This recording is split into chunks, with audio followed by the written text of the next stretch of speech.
আগামী 21শে জুলাই তৃণমূল কংগ্রেসের শহীদ দিবস। এই বছর ধর্মতলায় বিশাল জনসভার মাধ্যমে অনুষ্ঠিত হবে তৃণমূল কংগ্রেসের শহীদ দিবস। এই শহীদ দিবসে ধর্মতলায় প্রধান বক্তা হিসেবে উপস্থিত থাকবেন রাজ্যের মুখ্যমন্ত্রী তথা তৃণমূল সুপ্রিমো মমতা বন্দ্যোপাধ্যায়। আর এই 21শে জুলাইকে সামনে রেখে গ্রামীণ হাওড়ার উলুবেড়িয়া পৌরসভার অন্তর্গত ২৬ নম্বর ওয়ার্ডে গঙ্গারামপুর মোড়ে শনিবার অনুষ্ঠিত হয় একটি প্রস্তুতি সভা।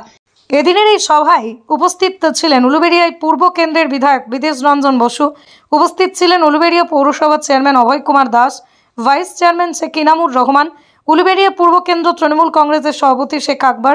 এই প্রস্তুতি সভায় উপস্থিত ছিলেন উলুবেড়িয়া পূর্বের কেন্দ্র তৃণমূল মহিলা কংগ্রেসের সভানেত্রী তথা উলুবেড়িয়া পৌরসভার ২৬ নম্বর ওয়ার্ডের পৌরমাতা শুক্লা ঘোষ। উপস্থিত ছিলেন ২৬ নম্বর ওয়ার্ড তৃণমূল কংগ্রেসের সভাপতি কান্তি বিশ্বাস। উপস্থিত ছিলেন এই ওয়ার্ডের তৃণমূল যুব কংগ্রেসের সভাপতি রিপন হালদার।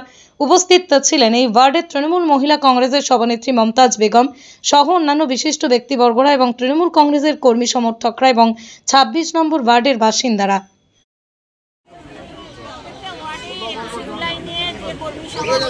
আমাদের ২৬ নম্বর ওয়ার্ডে ছিল। আমরা যারা তৃণমূল কংগ্রেস করি আমরা জানি ২১শে জুলাই মানে আমাদের কাছে একটা আবেগের দিন। এই দিন আমরা পায়ে পায়ে ধর্মতলায় গিয়ে হাজির হই, কারণ সারা বছরের রূপরেখা দিদি এই ২১শে জুলাই আমাদের তৈরি করে দেন। এবারের ২১শে জুলাইটা খুব গুরুত্বপূর্ণ, কারণ আগামী বিধানসভা ভোট আসছে ২৬শে। সেইটাকে আমরা কিভাবে এখন থেকে চলবো সেই রূপরেখা দিদি তৈরি করে দেবেন। মানুষের মধ্যে প্রচুর উন্মাদনা আজকেই দিদিটাই আপনারা দেখতে পেয়েছেন, মেয়েদের ঢল চোখে পড়ার মতো, এবং প্রত্যেকের মাঝে খুব উন্মাদনা যে আমরা ২১শে জুলাই যাবো, দিদি কীভাবে যাবো, আমরা সবাই একসাথে যাবো।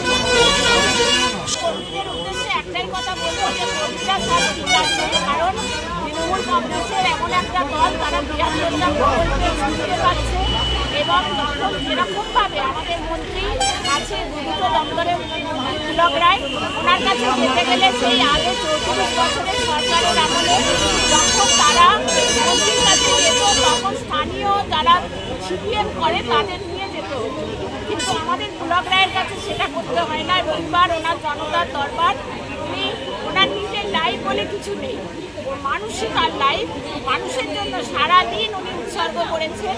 তবেই না আজকে দুটো দপ্তরের মন্ত্রী হয়েছেন। দিদির অত্যন্ত স্নেহভাজন আপনারা দেখতে পাচ্ছেন, সমস্ত জায়গায় লটাইকে দিদি পাঠাচ্ছেন, কারণ উনি অত্যন্ত বিশ্বাসযোগ্য এবং আমাদের মাথায় অভিভাবক আছে, আমাদের মানবিক চেয়ারম্যান অভয় দাস আছে। আমাদের এই জন্য আমাদের কর্মীদেরও কোনো রকম কোনো চিন্তা নেই, তারা খুব আনন্দের সঙ্গে রয়েছে এবং কোনো অসুবিধা তাদের হচ্ছে। ব্যুরো রিপোর্ট, আমার কলম।